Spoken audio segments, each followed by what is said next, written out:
શ્રી વિરેન્દ્રસિંહ યાદવ સાહેબ, નાયબ police મહાનિરીક્ષક Shri Gandhinagar range તથા શ્રી મનોહરસિંહ જાડેજા સાહેબ, પોલીસ અધિક્ષક શ્રી અરવલ્લી મોડાસા, નાઓએ અરવલ્લી જિલ્લાની અંદર સંગઠિત ગુના આચરતી જે ટોળકી હોય એમનો પૂર્વ ઇતિહાસ તપાસી અને એની વિગતો મેળવી અને આવી જે પ્રવૃત્તિ કરતા ઇસમો હોય એમને નિયંત્રણમાં લેવા તેમના વિરુદ્ધમાં ગુજસી ટોક નીચે ગુના દાખલ કરવા માટે સૂચના આપેલી. જે અનુસંધાને આજરોજ ધનસુરા પોલીસ સ્ટેશનની અંદર 8 આરોપીઓ વિરુદ્ધ ગુજસી ટોક એક્ટ 2015 નીચે ગુનો દાખલ કરવામાં આવેલો છે. જેમાં આરોપીઓ છે રાહુલભાઈ ઉર્ફે જયેશભાઈ લીલાભાઈ દેસાઈ, જે એસઆરપી ગ્રુપ 10 અંકલેશ્વર ખાતે પોલીસ કોન્સ્ટેબલ તરીકે ફરજ બજાવે છે અને હાલ જેલમાં છે. બીજા આરોપી છે મૌલિકભાઈ હીરાભાઈ પટેલ, જે વડાગામ ધનસુરાના છે. ત્રીજા આરોપી છે રીધમ દશરથભાઈ પટેલ, જે વડાગામના છે. વિજયભાઈ રઘુનાથભાઈ દેસાઈ, જે જામઠા તાલુકો ધનસુરાના છે. અજયભાઈ રઘુનાથભાઈ દેસાઈ, તે પણ જામઠા તાલુકો ધનસુરાના છે. રાહુલ દામજીભાઈ વાળંદ, જે શક્તિનગર ધનસુરા ખાતે રહે છે. સાતમા આરોપી છે રાહુલ વખતસિંહ પરમાર, જે વડાગામ ખાતે રહે છે. અને આઠમા છે અજયભાઈ વિઠ્ઠલભાઈ બામણિયા, જે રાજપુર તાલુકો ધનસુરા. આ 8 આરોપીઓ વિરુદ્ધ ગુજસી ટોક એક્ટ 2015 નીચે ધનસુરા પોલીસ સ્ટેશનમાં ગુનો દાખલ કરી અને કાયદેસરની કાર્યવાહી હાથ ધરવામાં આવેલી છે.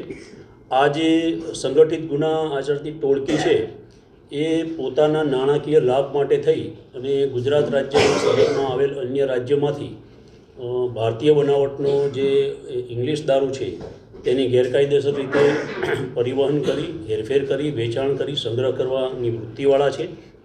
અને ગુજરાત નશાબંધી ધારાનો ભંગ કરી અને પોતાના આર્થિક ફાયદા સારું આ જે ટોળકી છે એ ગુના આચરતી આવેલી છે.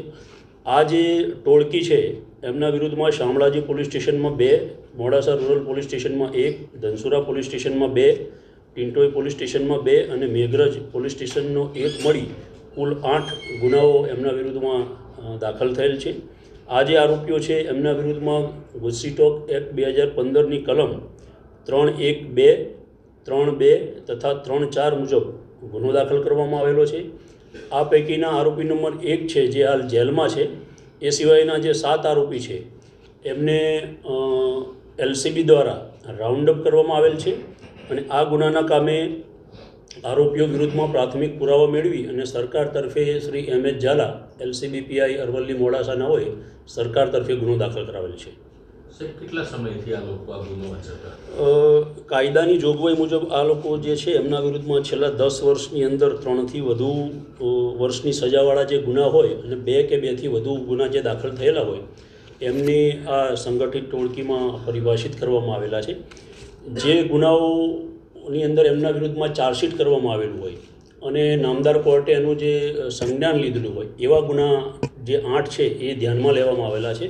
બાકી ટોટલ જે આ આરોપીઓ છે એમના વિરુદ્ધમાં 12 જેટલા ગુના દાખલ થયેલા છે. તમામ લોકો એક સાથે સાહેબ ગુનામાં સંડોવાયેલા છે, અલગ અલગ ગુનામાં? ટોટલ 8 ગુનાઓ જે છે એની અંદર આ 8 આરોપીઓ સંડોવાયેલા છે અને એકબીજા સાથે એવો સંકલિત પોતાની જે સંગઠિત ટોળકી બનાવી અને આ ગુનો આચરેલો છે.